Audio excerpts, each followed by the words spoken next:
Welcome to this week's Supply Chain Update, brought to you by Phoenix International.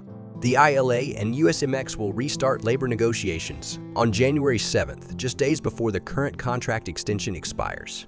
After months of stalled discussions over automation and benefits, stakeholders hope to avoid a repeat of previous strikes that disrupted East and Gulf Coast ports. Major shipping lines, including Maersk, CMA CGM, and Hapag-Lloyd, have introduced surcharges ahead of a potential U.S. East Coast port strike on January 15, 2025.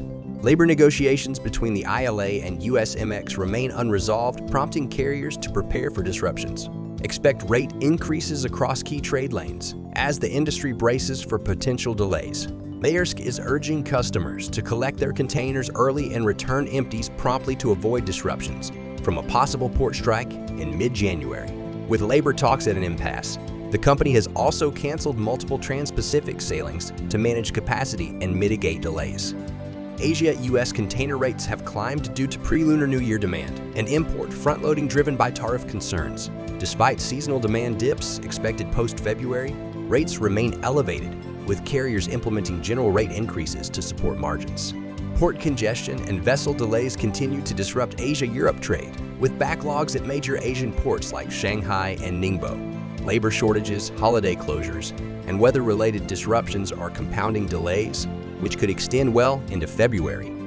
Shippers are diversifying drayage networks to enhance supply chain resilience. By leveraging technology and new strategies, they are better equipped to manage volume volatility and mitigate risks, reflecting a broader shift in the logistics landscape.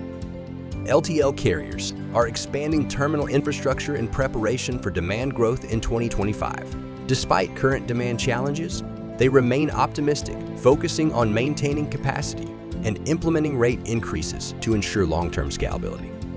U.S. Gulf Coast ports are scaling infrastructure to accommodate sustained cargo growth. The Port of Houston leads the charge, with robust containerized import volumes and investments in capacity to ensure smooth operations in 2025. And that concludes our update on the global supply chain.